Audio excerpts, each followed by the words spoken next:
ప్రపంచాన్ని ఒక్కసారిగా షాక్ గురిచేసిన పేరు జెఫ్రీ ఎప్స్టైన్. ఒక బిలియనియర్, ఒక ఫైనాన్సర్. కానీ అతని చుట్టూ తిరిగిన రహస్యాలు మాత్రం భయంకరమైనవి. ఇవాళ మనం మాట్లాడుకోబోతున్నది ఎప్స్టైన్ ఫైల్స్ గురించి.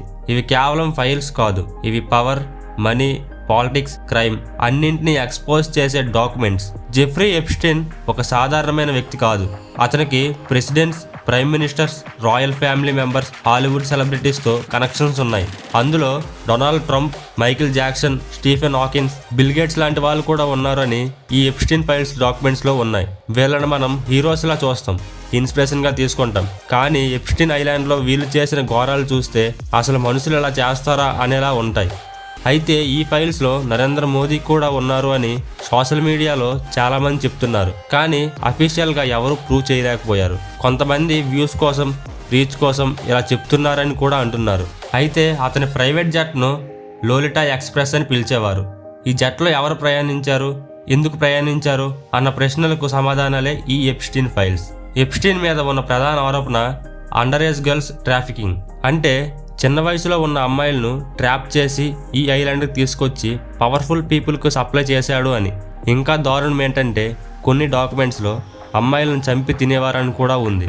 కొంతమంది అమ్మాయిలు ఇచ్చిన testimonies, court documents, sealed evidence అన్నీ కలిపితే ఒక గ్లోబల్ క్రైమ్ నెట్వర్క్ లాగా కనిపిస్తుంది.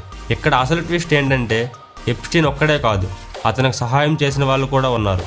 అందులో ముఖ్యంగా అతని క్లోజ్ అసోసియేటివ్ గిస్లైన్ మ్యాక్స్వెల్. ఆమె రోల్ ఏంటి, విక్టిమ్స్ని ఎలా ట్రాప్ చేసేవారు అన్నీ ఈ ఫైల్స్లో ఉన్నాయి. అయితే 2019లో ఎప్స్టైన్ అరెస్ట్ అయ్యాడు. కానీ కొద్ది రోజులకే జైలు సెల్లో డెడ్. అఫీషియల్ వెర్షన్ ప్రకారం అది సూసైడ్. కానీ ప్రపంచం మొత్తం అడిగిన ప్రశ్న ఒకటే, వాజ్ ఇట్ రియల్లీ సూసైడ్? అలా ఎందుకు అడిగారంటే సీసీటీవీ కెమెరాస్ పనిచేయలేదు, గార్డ్స్ నిద్రపోయారు, మల్టిపుల్ ప్రోటోకాల్ ఫెయిల్యూర్స్. ఇది కోఇన్సిడెన్సా లేక కవరప్పా? ఇక్కడి నుంచే ఎప్స్టైన్ ఫైల్స్కి వాల్యూ పెరిగింది. ఈ ఫైల్స్లో ఉన్న పేర్లు బయటకు వస్తే ప్రపంచ రాజకీయాలు షేక్ అవుతాయి. అందుకే చాలా డాక్యుమెంట్స్ని సీల్డ్ చేశారు. కానీ రీసెంట్ ఇయర్స్లో కొంత డేటా బయటకు వచ్చింది. Court orders, victim statements, flight logs ఇవన్నీ పబ్లిక్ డొమైన్లోకి వచ్చాయి. ఫ్లైట్ లాగ్స్లో ఎవరి పేర్లు ఉన్నాయి, ఏ తేదీన ఎవరు ఎప్స్టైన్ ఐలాండ్కి వెళ్ళారు, ఆ ఐలాండ్లో అసలు ఏం జరిగేది. అయితే ఈ ఎప్స్టైన్ ఐలాండ్ని విక్టిమ్స్ ఎలా పిలిచేవారంటే ఐలాండ్ ఆఫ్ హారర్స్ అని పిలిచేవారు. ఇక్కడ ఒక ఇంపార్టెంట్ పాయింట్, ఫైల్స్లో పేరు ఉండటం అంటే గిల్ట్ ప్రూవ్ అయిందన్నమాట కాదు.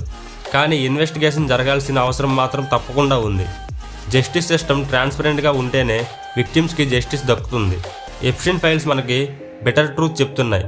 Powerful people are not always untouchable. Money, influence ఉన్నంత మాత్రాన లాకి పైన కాదని ఈ కేసు చూపించింది.